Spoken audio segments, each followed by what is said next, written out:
There are moments in history that feel almost like a slow breath in the darkness, quiet, unassuming, yet powerful enough to reshape the world. And sometimes, the greatest revolutions don't arrive with thunder or war drums, but with the gentle turning of a page. Tonight, we drift back to an age when ideas were still fragile, when knowledge lived locked behind monastery walls, and when a single invention, small, wooden, and endlessly patient, carried humanity toward a new dawn. This is the story of how the printing press changed everything quietly, steadily, and forever. If these words bring you a little peace, if they make your eyelids heavier and your thoughts a little softer, then let this channel stay close to you. Let it be the companion that guides you through history whenever sleep begins to gather around you. The world before the press. Long before the steady heartbeat of the printing press echoed through Europe, the world lived inside a quieter rhythm. It was a time when knowledge moved slowly, almost shyly, drifting from one generation to the next like a whispered memory carried on the wind. The world felt larger then, vast stretches of land where stories traveled only as fast as a voice could carry them, and where a single book could be more precious than gold, simply because of the hours of life it cost to create. In the soft glow of candlelit monasteries, monks bent over wooden desks, their quills gliding gently across pages of parchment. Each stroke was deliberate, slow, almost meditative. Letters flowed like small rivers of ink, tracing the shape of prayers, histories, and ancient tales.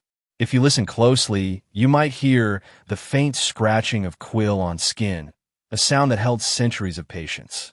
These men, often hidden behind stone walls, were the keepers of the world's fragile memory. Every book they copied was a gift of labor, crafted through aching hands, tired eyes, and hearts devoted to preserving what little humanity understood of itself. But still, there are so few books, so few pages, so few voices preserved. Knowledge lived in small circles, carefully chosen, carefully controlled.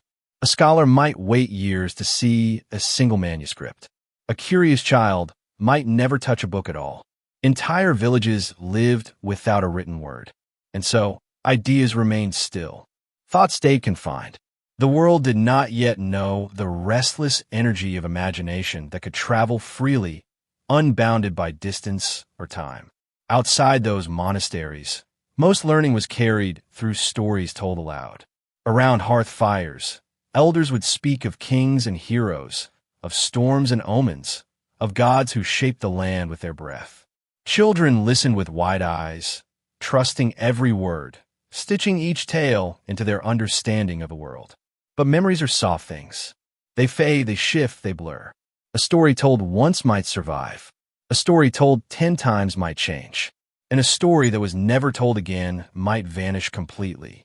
In great ancient libraries, Alexandria's ghostly remains, Baghdad's house of wisdom, the hidden scroll rooms of temples, knowledge gathered like quiet oceans. But these were fragile places too. One invasion, one fire, one careless moment, and centuries of thought could vanish into smoke. The world was always one spark away from forgetting itself. Because of this fragility, literacy was a luxury. Most people lived their whole lives guided by spoken tradition, by observation, by the wisdom of those around them. Villages shaped their identities through stories that drifted from mouth to mouth, while distant kingdoms remained mysteries, their truths wrapped in silence.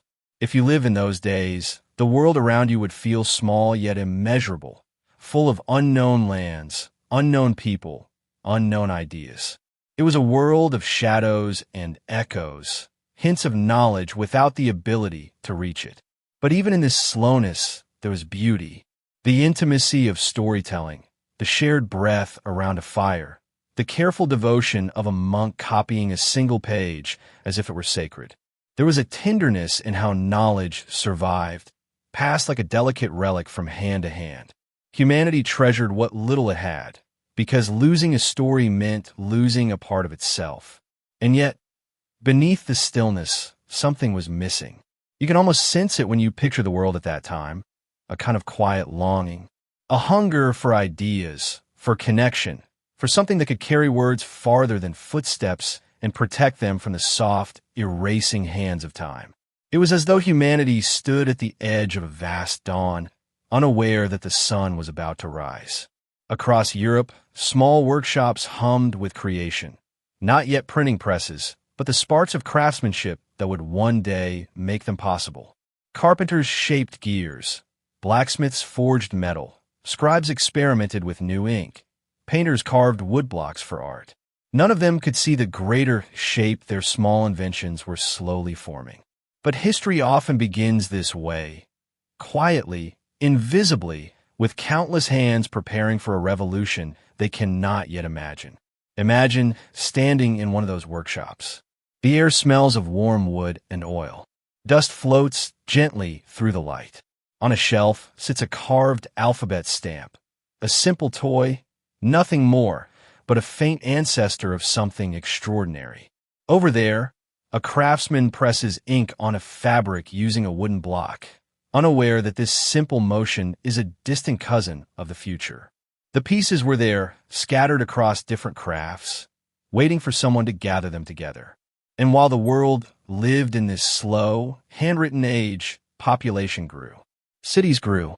Curiosity grew. People wanted to understand more, to learn more, to know more.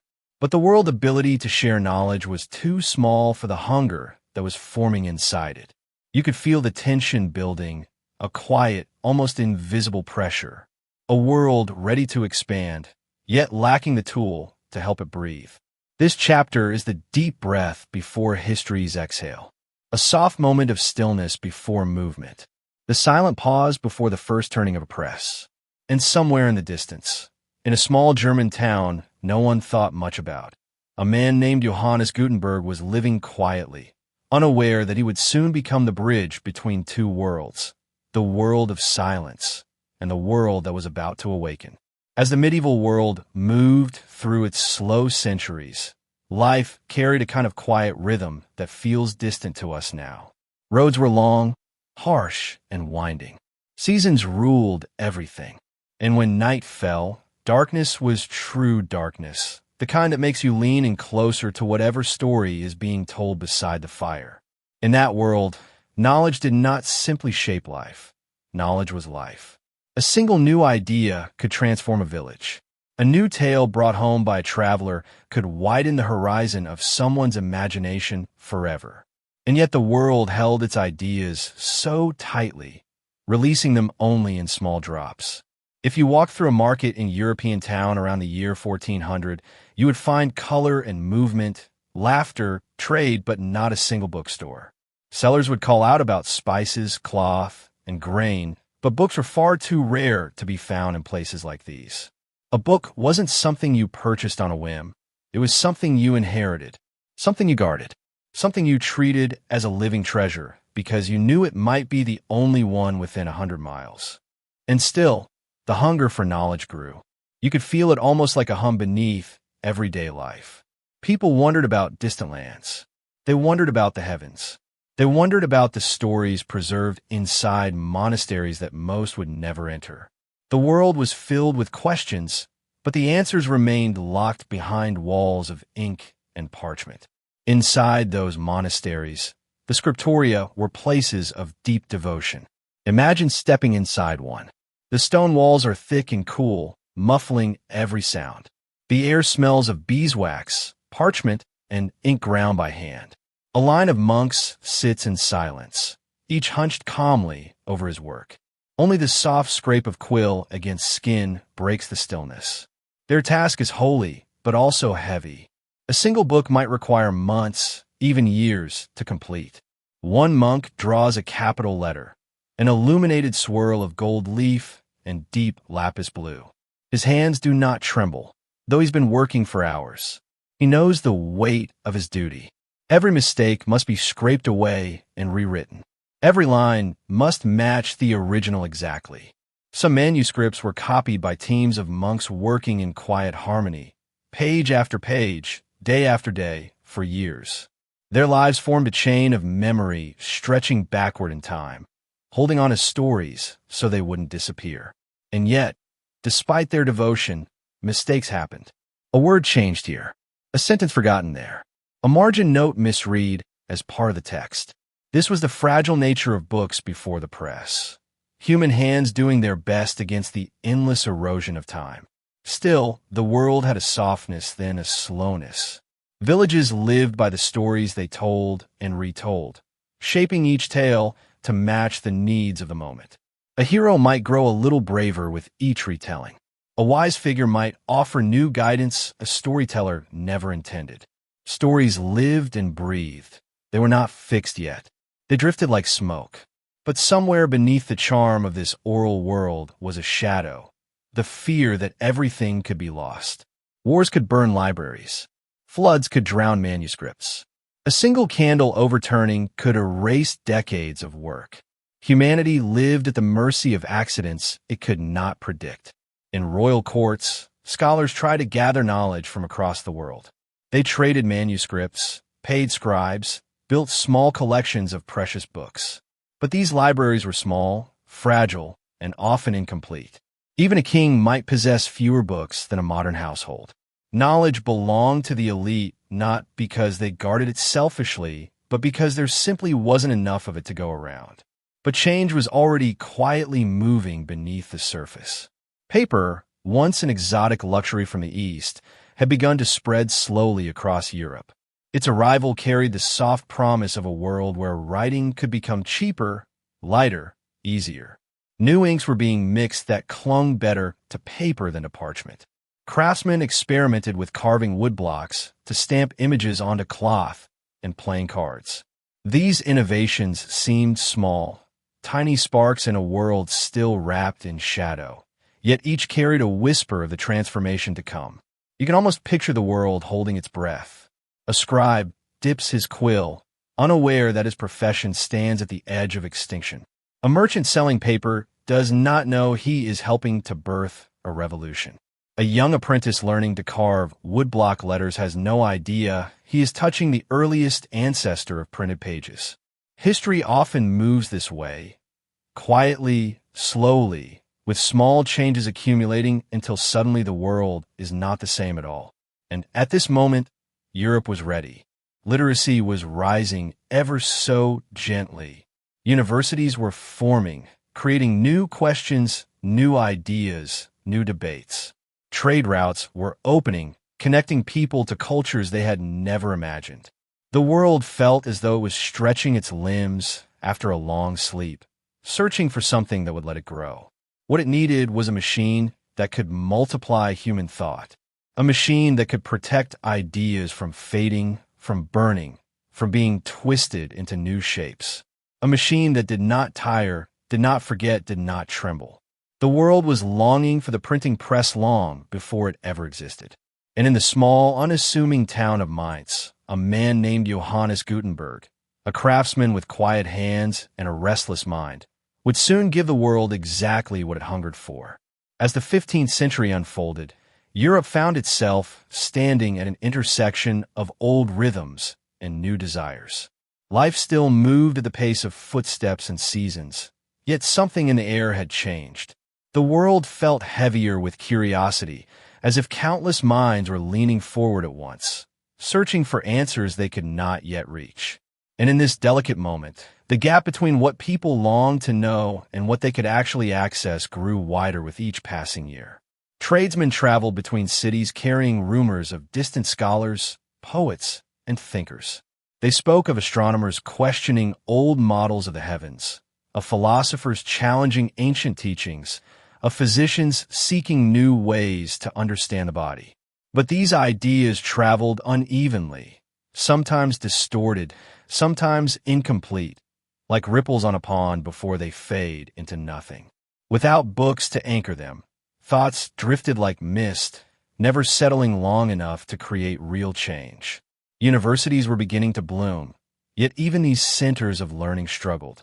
Imagine hundreds of eager students gathered around a single lecturer, all trying to copy the same notes as quickly as their hands would allow. Each student's version of the lesson would be slightly different, shaped by the speed of their writing and the clarity of their hearing. A single misheard word could redirect the meaning of an entire theory.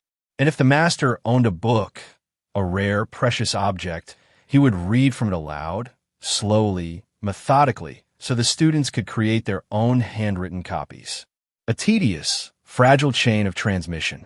Because of this, ideas spread like candle flames pass from wick to wick, beautiful, but small, vulnerable, easily extinguished by time or error. Still, scholars tried.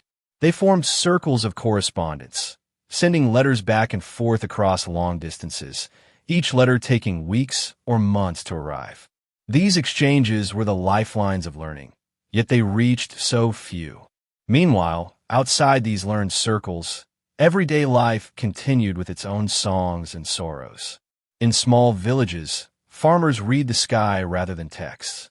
Mothers taught their children through stories rather than pages.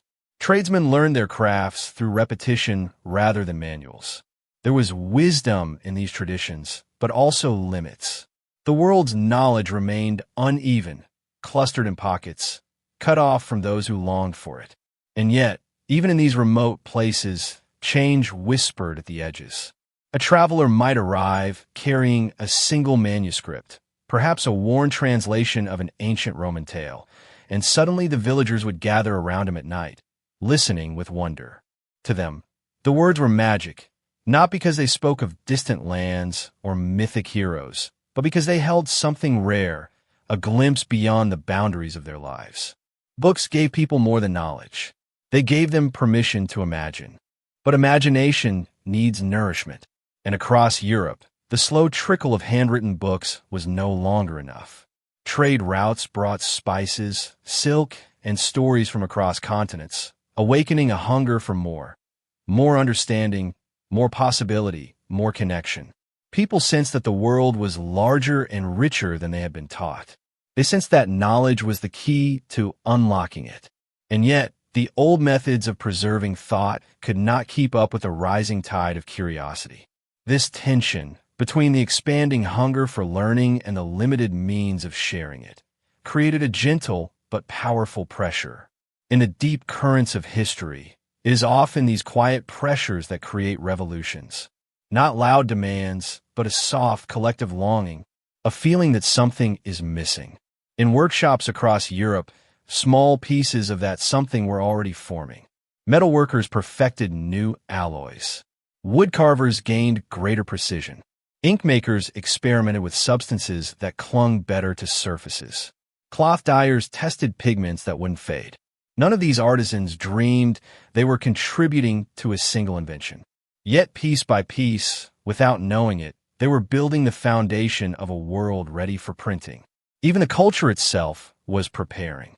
The late medieval mind was beginning to shift away from pure survival and toward creation. People painted more. They wrote more. They questioned more. They traveled more. Curiosity had become part of daily life, not just among scholars, but among merchants, craftsmen, and farmers. It was as if Europe had taken a deep breath, waiting for a spark to ignite something vast. And in quiet corners of this changing world, whispers grew of a man from Mainz, a man working on a secret project, a man whose workshop hummed at late hours, a man whose hands carried the scent of metal and ink. Some called him eccentric, others called him brilliant, though few truly understood his vision. Johannes Gutenberg was not born into a world ready for the printing press. He was born into a world that needed it without knowing it. He carried within him the kind of restlessness that often marks those who sense a future others cannot yet see. A restlessness shaped by craft, by precision, by the belief that ideas deserve tools worthy of them. And as he moved through his early life, learning metalwork, observing the crafts of his town, watching how slowly ideas traveled, something quiet and monumental was forming in his mind. Something that would gather every small innovation of his age, breathe life into them, and assemble them into a machine that would change human history forever. This is where the world was when Gutenberg's journey began, a world poised on the edge of transformation, living in the final calm before its deepest awakening. Europe's cities in the 15th century were alive with the murmurs of craft, the rhythmic tapping of hammers, the soft scraping of blades against wood, the bubbling hiss of boiling dyes. These were ordinary sounds, part of the daily music of medieval life. Yet hidden within this familiar noise was something extraordinary, the quiet preparation of a world unknowingly building the tools for its own transformation. Workshops were the laboratories of this age. Their wooden doors were always slightly ajar, allowing streaks of light to spill across cobblestone streets, illuminating the dust that danced in the air like tiny sparks.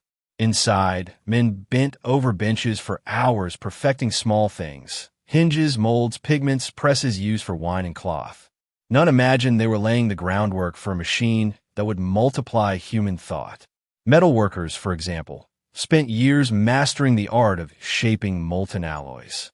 They developed new mixtures of lead, tin, and antimony, metals that cooled at just the right speed, that resisted warping, that held precise shapes. To them, it was merely a craft. To history, it was the birth of the perfect material for movable type. Woodcarvers honed their skills to an obsessive sharpness. Their knives produced details so fine they could mimic strands of hair or the veins of a leaf. Their precision, born from centuries of carving church panels and altarpieces, would soon guide the shaping of presses strong enough to bear pressure, yet delicate enough to print without tearing paper. Ink makers, too, were experimenting with new mixtures. The old inks, made from manuscripts, soaked too deeply into parchment, beautiful for art, but useless for printing. So craftsmen altered recipes, adding oils, resins, and soot until they produced inks that clung to metal and left crisp impressions. They believed they were improving their trade. They were, in truth, creating the soul of the printed page. Even paper makers, often overlooked, played their part. They refined their vats, filtered their pulp more carefully, and pressed sheets under greater force, producing paper smoother and more durable than any before. Their hard-won improvements would soon make it possible for knowledge to travel farther than any traveler on horseback. Each craft advanced on its own path, yet all were quietly converging. It was as if Europe itself was assembling a puzzle it did not know it was solving. But the most important ingredient was not metal, wood, ink, or paper. It was the mind of a craftsman who could see how these separate pieces might fit together. Johannes Gutenberg lived at the crossroads of these trades. Growing up in Mainz, he walked daily through alleys where goldsmiths hammered coins, where engravers carved seals, where merchants negotiated deals in half a dozen tongues. He absorbed the rhythms of these crafts like a second language. Each strike of a hammer, each carved groove, each polished mold became part of the quiet library forming in his imagination. Gutenberg was not a scholar in the traditional sense, yet he understood something many scholars did not. Ideas require perfect tools to survive. He had watched too many thoughts vanish because they were spoken once and never written again. He had seen scholars struggle to copy text by hand, their pages filling with errors, their meaning fraying with every retelling. He had lived through political unrest, through moments when rumors spread faster than truth because truth had no wings to carry it. And somewhere in his early years, perhaps while observing a metal mold being cooled, or watching a merchant test ink with his fingers, or seeing a woodworker adjust the tension of a press, a spark began to form. A thought half dream, half necessity, a thought too big for the tools of his time, yet perfectly suited for the tools his world was unknowingly preparing. What if writing could be broken into pieces, pieces that could be moved, rearranged, reused? What if pages could be pressed, not copied? What if knowledge could be multiplied, not merely preserved? He did not yet have the answers. He only had the questions and the restless certainty that something monumental was within reach. The world around him was changing in whispers, not shouts. But in history, whispers often carry farther than thunder. And in these whispers, Gutenberg began to hear the outline of an invention that would one day turn the fragile trickle of handwritten knowledge into a river, powerful, unending, and impossible to contain. By the mid-15th century, Europe stood in a strange and fragile balance. Curiosity was rising like a tide, yet the means to satisfy it remained painfully thin. This imbalance between hunger and access, between wonder and limitation, created a quiet crisis that few recognized, but everyone felt. Knowledge was becoming too precious to waste, yet too difficult to preserve. Across universities, the strain grew sharper. Scholars possessed ideas that could reshape medicine, philosophy, astronomy, yet those ideas lived inside small, vulnerable circles. A teacher's wisdom could fill an entire hall, but it could not fill more than a handful of notebooks. A physician might spend decades compiling insights, only to see them copied so poorly that future students inherited more confusion than clarity.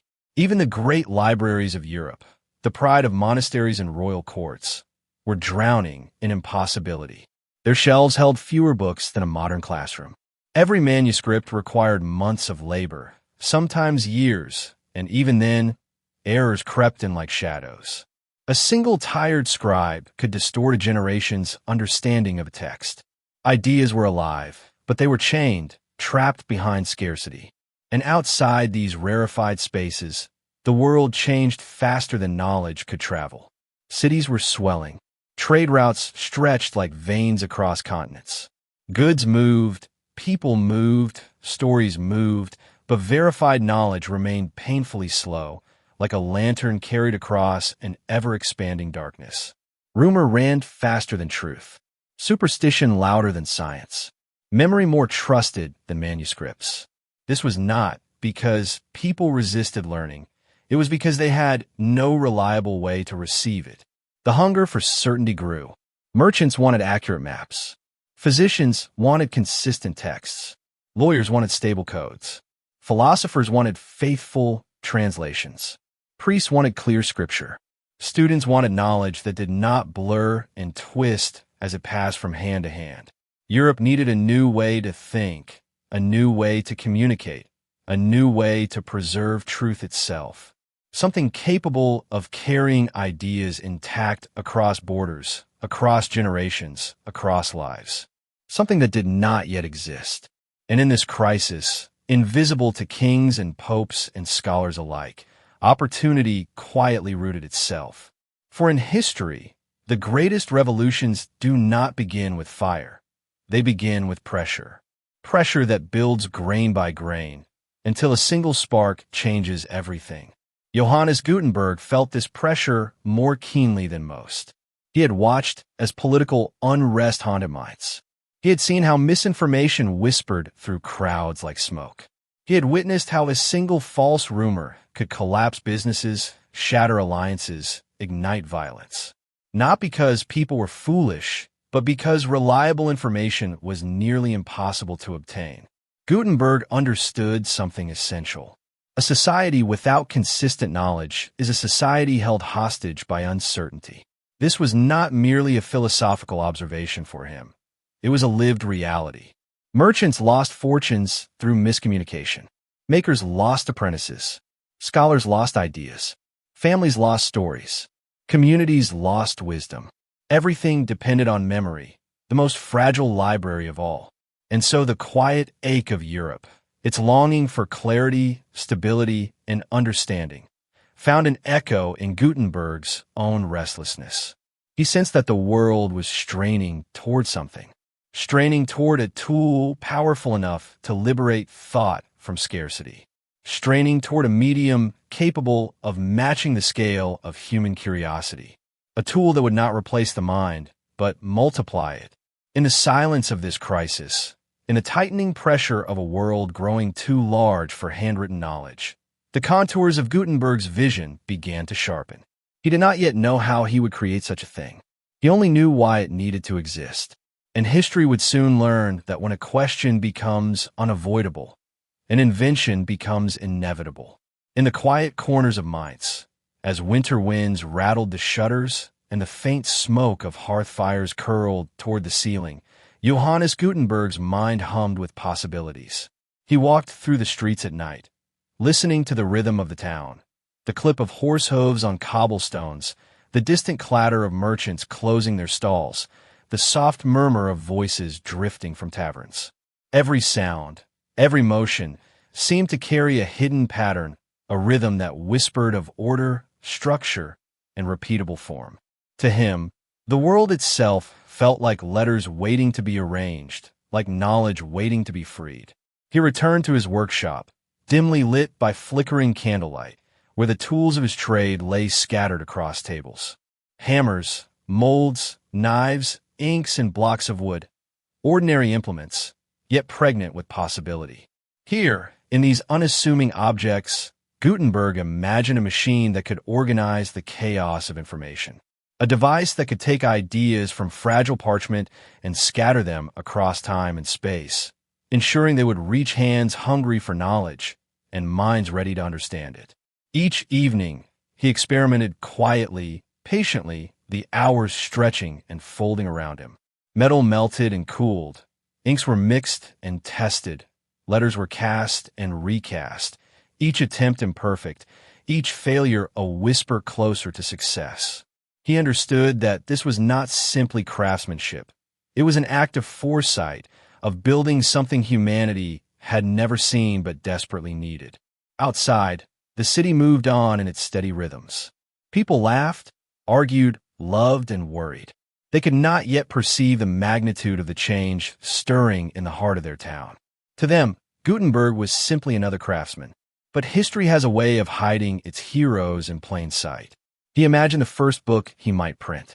Not a single copy painstakingly copied by hand, but many, countless, identical, perfect, each page crisp, each word precise, each message preserved. He pictured scholars opening them, children discovering them, merchants referencing them, ideas traveling faster than any traveler could carry them. A small spark of vision shone in his eyes, and he began to understand that knowledge, once released, could move like a river, reshaping every valley it touched. And yet, even as the idea took shape, doubt lingered. Could such a thing really exist? Could a single man with a few simple tools and a restless mind really give the world what it had never known it needed? The pressure of possibility weighed heavily on him. Yet it was a quiet, steady pressure, like the pull of tides that eventually reshaped the shore. This was a different kind of revolution, silent, slow, inevitable. It was not marked by armies or banners, but by meticulous, deliberate hands.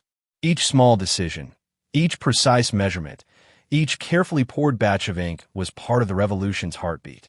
Gutenberg's invention would not arrive with fanfare. It would arrive softly, persistently, touching every mind it could reach and gradually changing the world forever.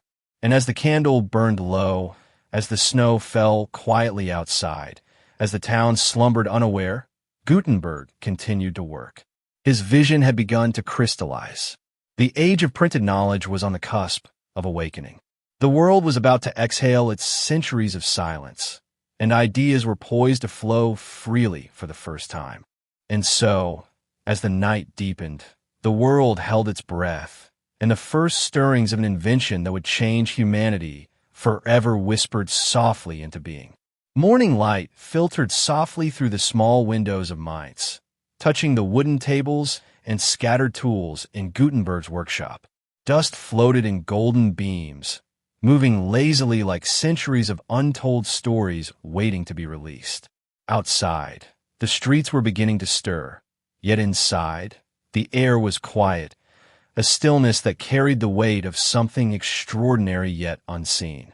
Gutenberg leaned over his bench, examining letters cast in metal, inked impressions pressed carefully onto paper. Each trial brought him closer to clarity, each failure a whisper guiding him toward perfection. It was a painstaking process, invisible to the world, yet monumental in its promise. He was shaping the future of thought itself, a future in which knowledge would no longer be the privilege of a few, nor the fragile plaything of chance.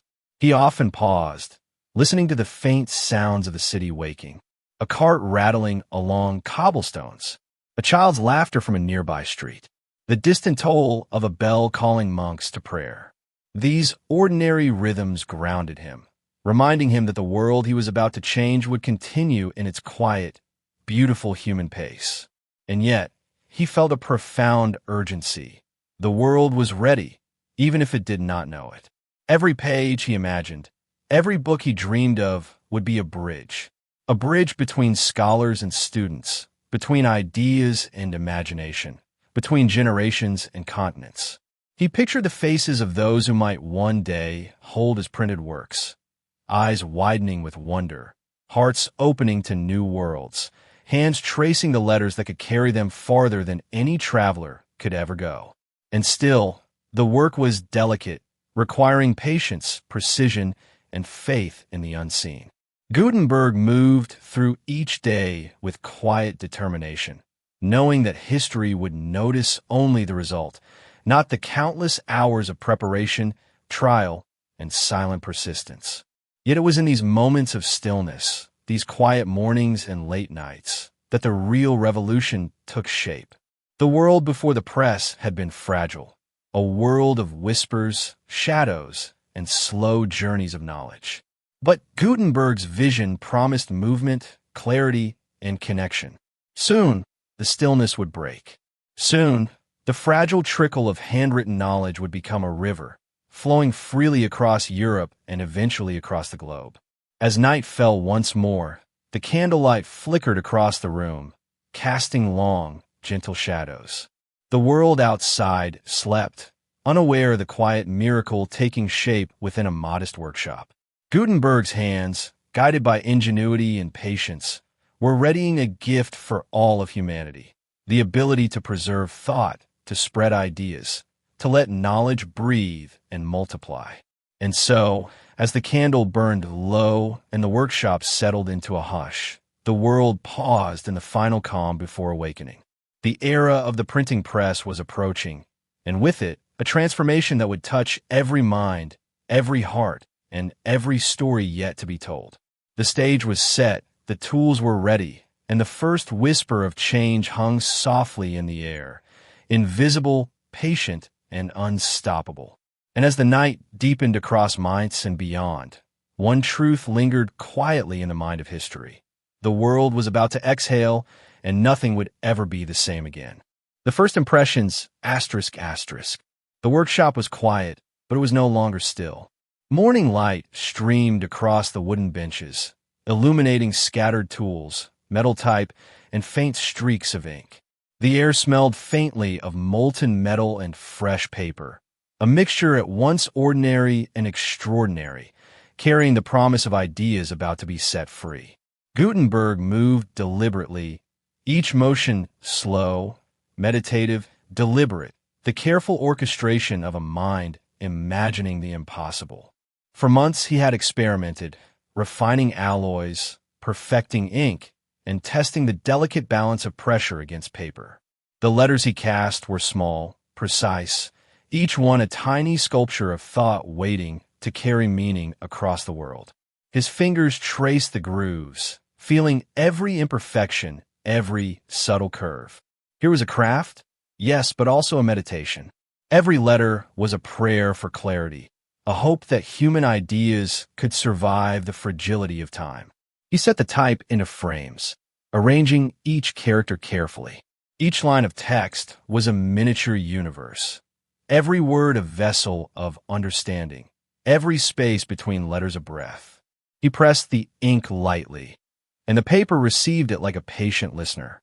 The first impression appeared, crisp and perfect, and for a moment, Gutenberg leaned back and simply watched. It was not just a printed page. It was a new beginning, a bridge between thought and eternity. Outside, the town carried on, unaware of the quiet revolution taking shape in a single room. Children ran along the streets, merchants shouted their wares, and the church bell called the faithful to prayer. Yet inside, the rhythmic motion of the press was more than a sound. It was the heartbeat of a new age. It whispered to anyone who would listen that knowledge could now move, could now endure, could now reach farther than a single hand, a single voice, a single mind could ever carry. Each page Gutenberg printed felt like a secret offered to the world. It was a fragile miracle, delicate and precise, yet powerful enough to ripple across continents and centuries.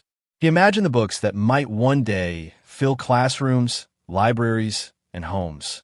He imagined scholars marveling at texts they could once only dream of, students learning from works previously locked behind walls, and merchants consulting manuals to guide their trade with newfound certainty. The quiet pulse of this vision filled him with a sense of calm urgency, that gentle pressure which grows into inevitability. And yet, he knew the journey had only begun. Each page required attention, each letter demanded care, and every sheet printed was another step along a path unseen by the world. Success was fragile. Failure was always nearby. A single misaligned type, a smudge of ink, or a paper tear could undo hours of meticulous labor. And so he worked slowly, reverently, as if aware that each action carried not only his own effort, but the weight of future generations waiting to read, to understand, to imagine. The world before Gutenberg had been one of whispers, shadows, and careful repetition. Now, in this quiet workshop, the first murmurs of a flood began. Knowledge would soon flow freely, reshaping minds, connecting distant places, and carrying ideas faster than the wings of any messenger. The first impressions were not merely letters on paper. They were the first breaths of a new era. And as evening fell over Mainz, the candlelight flickering over the first printed pages, Gutenberg paused, listening to the soft rhythm of his creation. The press hummed like a heartbeat, steady and gentle, as if aware of its own power. Outside, the world slept, unaware that history had already begun to shift. And so, in the quiet of a single workshop, one man and his press stood on the edge of forever, ready to release human thought into the world with a clarity and permanence it had never known before. The hum of Mainz at night was soft, almost reverent, as if the town itself sensed the quiet stirrings of change. Inside Gutenberg's workshop, the press sat like a sleeping giant, its wooden frame unassuming, yet filled with infinite potential. The first pages had already been printed, but each new sheet carried a thrill of discovery, a whisper of eternity captured on paper. Gutenberg watched the ink dry, feeling the texture under his fingertips, and for the first time, he realized the weight of what he was creating, the first truly reproducible ideas. Each movement of the press was deliberate, rhythmic, almost meditative. Metal type clinked softly as it was arranged. Ink spread evenly across the letters, thick yet pliable. Paper was pressed firmly but carefully, receiving each impression as if it were a living thing. The process was repetitive, painstaking, yet in repetition there was poetry, and in precision there was a quiet, hypnotic power. The press did not just imprint words, it imprinted permanence. Outside, snow began to fall lightly, covering Mainz in a delicate, white hush. The town moved in its ordinary rhythms, unaware that knowledge itself had found a way to multiply, to endure, to reach beyond walls, beyond gates, beyond time. In the workshop, the light from a single candle danced across metal and paper, casting long, wavering shadows that seemed to celebrate the birth of something unstoppable. Gutenberg worked through the night, his hands guided by craft, imagination, and the gentle certainty that the world would never again be the same. The first sheets were not perfect. Ink sometimes bled, letters occasionally misaligned, pressure varied with each turn of the press. But each imperfection carried lessons, subtle insights that would refine the process. Gutenberg adjusted, tested, and tried again, understanding that invention was as much patience as brilliance. Every failure was not defeat, but a quiet step forward, a whisper that said, "This can be done, and it will be done better next time." With each page, the world possibilities stretched a little further. Scholars could now imagine multiple copies of a text reaching far-off towns. Priests could envision sermons carried with precision. Merchants could see manuals guiding trade across borders. Ideas, once fragile, began to take on a sturdier life, no longer bound to a single scribe or a single city. Gutenberg felt the quiet thrill of empowerment, the knowledge that he was creating not just books, but freedom, continuity, and connection. Yet, even in these small triumphs, he knew the challenges ahead. Materials were costly, funding was scarce, opposition was inevitable. Some would fear the change, others would resist it. And still, the press demanded attention, focus, and respect. Its voice was silent but insistent, calling Gutenberg to continue, to refine, to perfect. As dawn approached, he laid out the first successful impressions, letting the early light illuminate the tiny, precise letters. He ran his fingers across the page and felt something more than ink. He felt history, waiting to be read, waiting to travel, waiting to transform. In that moment, Gutenberg understood that the press was not merely a machine. It was a promise, a bridge from one world into another, from scarcity into abundance, from quiet longing into shared understanding. And so, as minds awoke and the snow softened into pale morning light, the press whispered its first words into the world. Each letter, each page, each careful impression carried the future, patiently, gently, irrevocably. The era of printed knowledge had begun. The morning in Mainz carried a quiet anticipation, though the townspeople themselves remained unaware. Snow melted slowly on the cobblestones, creating tiny streams that glimmered in the pale sunlight. Merchants opened their stalls, children ran through the streets laughing, and church bells marked the rhythm of daily life. Yet, just a few doors away, in Gutenberg's humble workshop, the first printed sheets waited, their crisp edges and perfect letters holding secrets the world was not yet ready to see. Gutenberg handled the pages with care, lifting them as one would lift a fragile bird from its nest. Each sheet was a universe, precise and deliberate, capable of carrying ideas beyond a single mind. He imagined the scholars who would one day hold these pages, the students who would learn from them, and the generations who would read without fear of error, of misinterpretation, or of loss. In that quiet, he understood the scope of what he had begun. Knowledge would no longer trickle slowly by hand. It would flow, reaching farther and faster than any horse or messenger ever could. Each impression of the press was a small triumph. Yet Gutenberg knew the path was still steep. The machine was temperamental. Type could misalign, ink could smudge, paper could tear. He learned to move slowly, with hands attuned to the nuances of the press, listening as much as acting, letting the machine guide him as much as he guided it. It was a partnership of patience, craft, and vision, and in it, there was a kind of poetry, a rhythm born of repetition and care, creating something that felt alive. The first few copies were set aside, intended for careful examination. Gutenberg studied them as a father might study a child taking its first steps, noting every detail, every flaw, every promise. The beauty of each printed word was in its permanence, the knowledge that these letters could now travel without losing their integrity, unlike hand-copied manuscripts that faded and changed with each repetition. And in that permanence, there was freedom. Freedom for ideas to move, for minds to expand, and for the world to awaken gradually to new possibilities. Outside, the town carried on.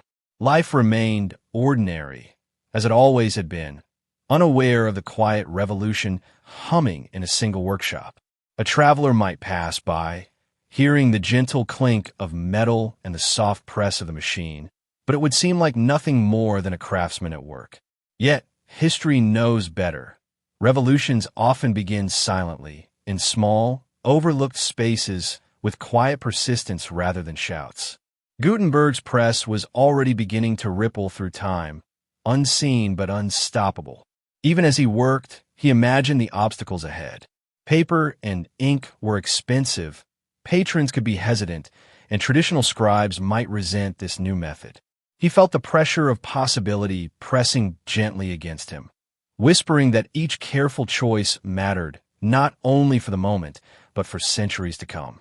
Every adjustment of type, every careful roll of the press, every measured application of ink was part of a larger symphony that would one day echo across Europe and beyond.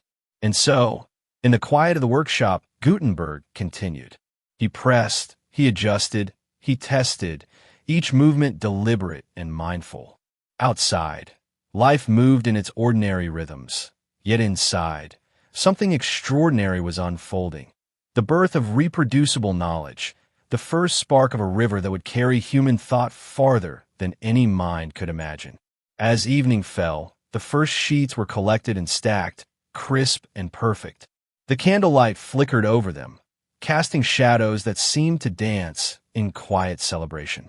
Gutenberg paused, breathing in the faint scent of ink and paper, feeling a deep, almost sacred satisfaction. The press had awakened, and with it, the future had begun its slow, gentle march across the world. And so, as night descended over Mainz, the hum of the press softened into silence, leaving behind a promise. That knowledge, once fragile, would now endure, multiply, and flow freely, transforming every mind it touched. The nights grew longer, but the workshop glowed softly with candlelight, illuminating Gutenberg's meticulous work. Each sheet he printed carried a quiet significance, a promise that ideas could now survive and travel beyond the limits of a single hand or a single mind. He stacked the pages carefully, aligning them with precision, as though each letter were a delicate stone in the foundation of a world yet to be built. The process of assembling the pages into a book was laborious, yet sacred. He folded, trimmed, and bound, moving slowly so that every page fell into perfect order. The rhythm of his hands became a gentle meditation, each movement a quiet acknowledgement that knowledge could finally endure. He imagined a scholar opening the book centuries from now, turning the pages, and seeing exactly what Gutenberg had intended, a connection across time, a whisper from the past that could still be understood. Gutenberg's workshop was alive with the faint smell of ink and fresh paper, but it was also alive with possibility.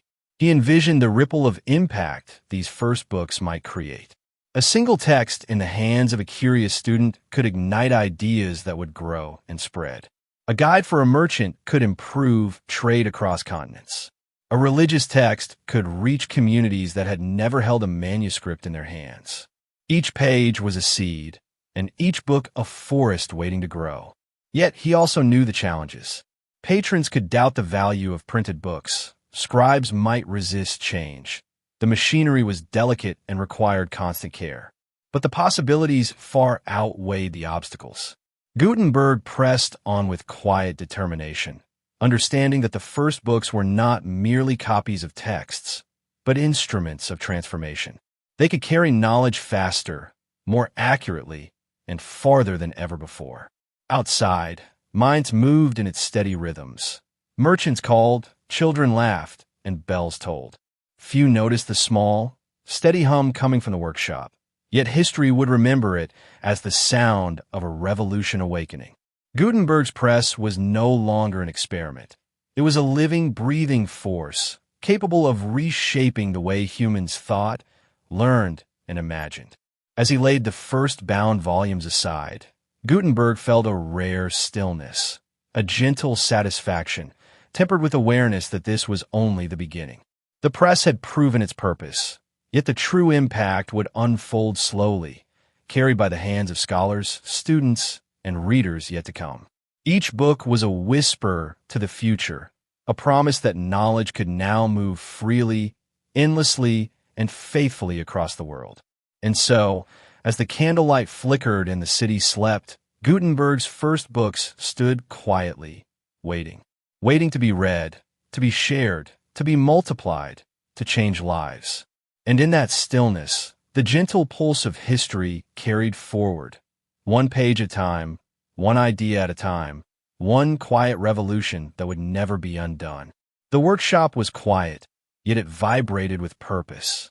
Gutenberg's first books lay in neat stacks, their crisp pages ready to carry knowledge beyond walls, beyond towns, beyond time. Each book was more than a collection of words.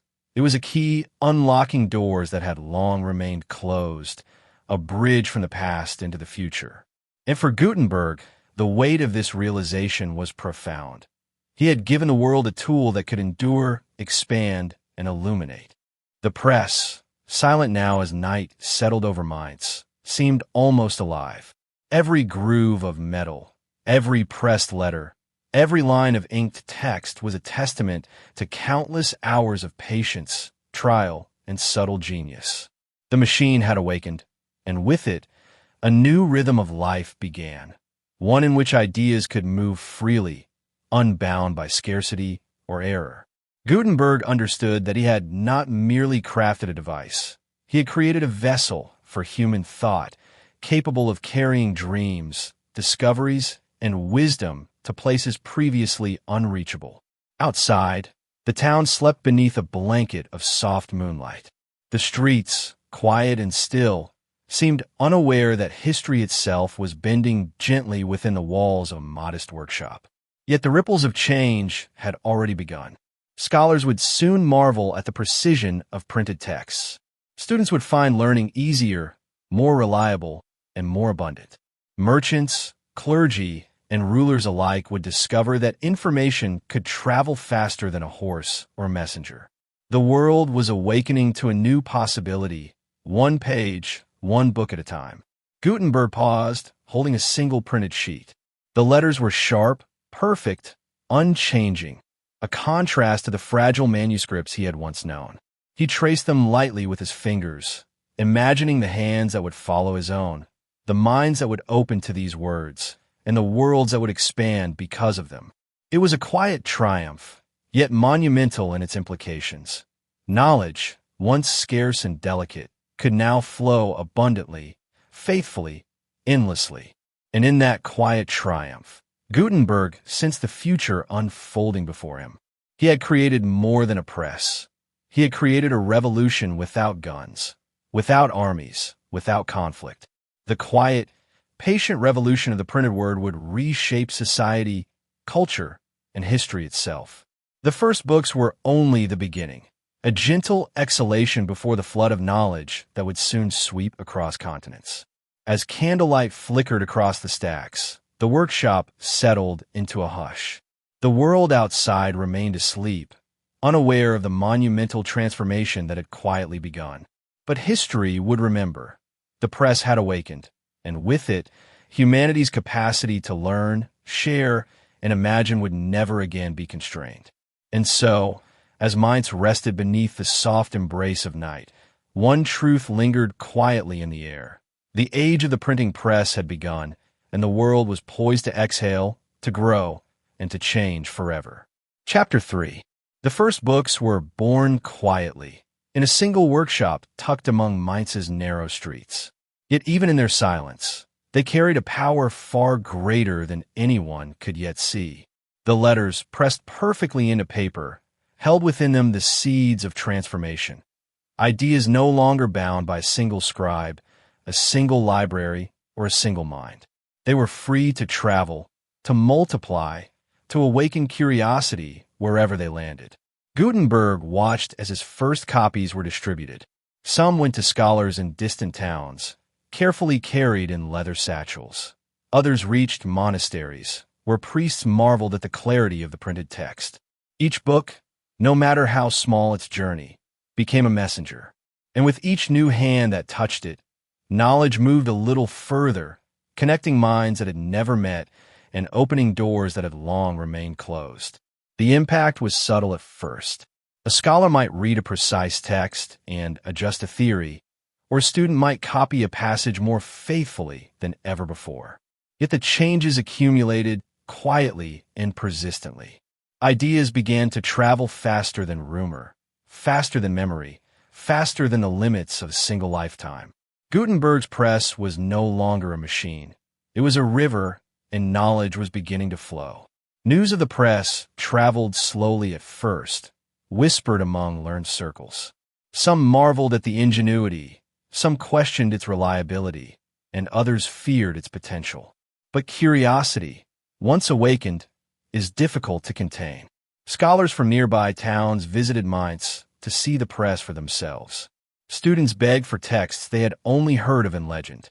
Even distant rulers became intrigued, imagining how books could unify laws, preserve wisdom, or inspire their people. Yet the journey of ideas was still delicate. Roads were rough, messengers slow, and paper scarce.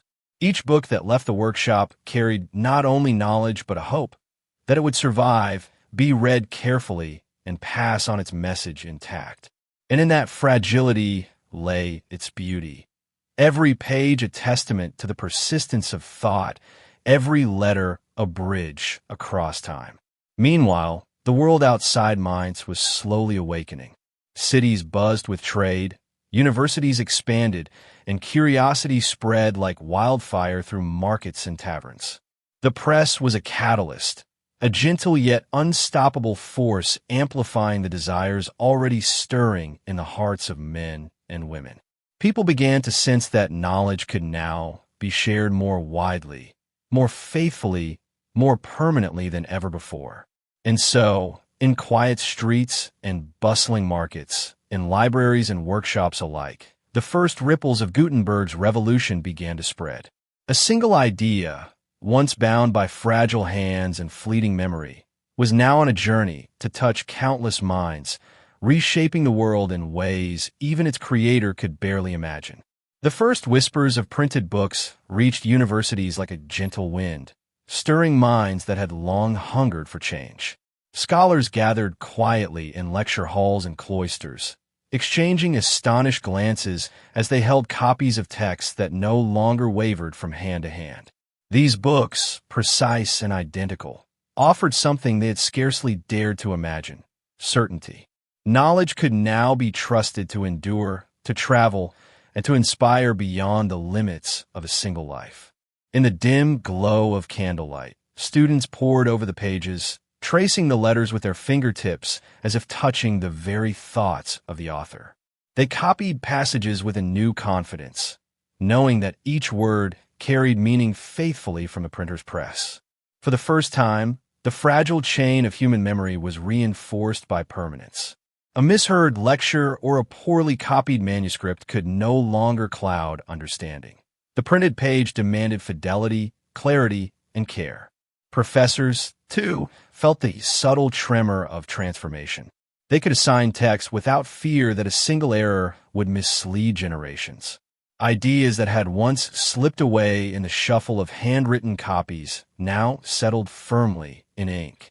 The intellectual world was expanding quietly but relentlessly, like dawn spilling its light across a darkened landscape. Each book was a beacon, illuminating thoughts that had been trapped in shadows, connecting minds across towns, countries, and even continents. The press offered more than accuracy. It offered possibility. Philosophers debated with renewed vigor. Historians could compare texts side by side, and physicians studied treatises with unprecedented clarity. Every page was a bridge, every book a network linking countless minds who had never met. Ideas could now circulate with speed and precision, and with each turn of the page, curiosity grew, quietly but insistently, in the hearts of those who encountered it. Yet even as scholars celebrated, challenges lingered. Some resisted the change, clinging to tradition and the familiar rhythm of handwritten texts. Others feared that the press could undermine authority or disrupt the careful order of learning. But resistance was no match for the subtle power of reproducibility. Knowledge, once freed from scarcity, could not be confined. The press did not shout. It did not command. It simply existed, steadily, persistently, and inevitably transforming the world. And so, as candlelight flickered in libraries, lecture halls, and private studies, the first true ripple of the press spread outward. Knowledge, once fragile and slow, now had a vessel to carry it. Scholars felt it, students sensed it, and the quiet hum of minds carried the promise of what was to come. Ideas would move faster, reach further, and endure longer than ever before. The age of printed knowledge had begun, and humanity was about to awaken to a world more connected, more informed, and more curious than it had ever known. The first books printed in Mainz did not remain confined to a single town. Slowly, almost imperceptibly, they began to travel, carried by merchants, scholars, and travelers along cobblestone roads and winding rivers. Each book was a quiet ambassador, whispering across villages, cities, and distant kingdoms. They bore news, ideas, and discoveries, uniting minds that had never spoken and cultures that had barely touched each other. As the printed texts moved, the pace of learning quickened. Scholars in faraway towns could now access ideas that had previously been lost to distance or time. They compared manuscripts that once required months of travel. They corrected errors that had been repeated for decades, and they discovered the richness of knowledge flowing across borders with unprecedented speed. The press had created not just books, but a new network of understanding, one that expanded quietly, invisibly, yet inexorably. In monasteries, scribes watched in astonishment as their centuries-old methods were complemented and sometimes challenged by printed works. The precision of type allowed for faithful replication, freeing human hands from the burden of copying and allowing minds to engage more fully with ideas. For the first time, the written word could survive the frailties of human memory, decay, and error. Each book that traveled became a vessel for permanence, a silent testimony to the power of craft meeting vision. Merchants discovered that printed guides could standardize trade, allowing contracts, measures, and transactions to move with clarity across cities and regions. Priests found their texts could now reach more congregations, offering consistent messages that strengthened faith and understanding alike. Every printed sheet was a bridge, connecting isolated pockets of humanity into a more coherent, shared world. And yet, the world did not change all at once. The ripples of the press moved quietly, like the first swell of a tide before it reaches the shore. Some regions embraced the new technology eagerly. Others resisted or remained unaware. But the potential was undeniable. Knowledge, once fragile and localized, was beginning to spread across continents. And with each journey, the world's collective imagination grew a little larger, a little more confident, a little more free. In the quiet of his workshop, Gutenberg observed these early travels with satisfaction. He understood that his press was not merely a machine. It was a vessel for human thought, a gentle yet unstoppable current that would carry ideas far beyond Mainz, far beyond Europe, and far beyond the imagination of those who first held the printed pages. The first books had awakened curiosity, strengthened minds, and begun the slow, steady transformation of human history. And as the sun set over distant towns and rivers, the gentle journey of knowledge continued. Every book that traveled, every idea that moved, every mind that awakened was a testament to the quiet power of invention, patience, and vision. The printing press had begun its work, silently, softly, and forever changing the world. The first ripples of printed knowledge were small, almost imperceptible, yet they carried a gentle insistence that could not be ignored. In quiet study rooms and bustling marketplaces alike, people began to notice that ideas traveled faster, that learning could reach beyond the walls of universities and monasteries. Printed books whispered across Europe, touching minds that had long hungered for more, sparking curiosity that would soon swell into transformation. Scholars marveled at the precision of Gutenberg's press, the uniformity of letters, and the clarity of text. They began to see that the written word could now endure, travel, and connect in ways never before possible. The fragile chain of knowledge, once held in the hands of a few, was becoming a web that linked distant minds. Ideas, once fleeting, could now persist, multiply, and flow in waves across cities, rivers, and mountains.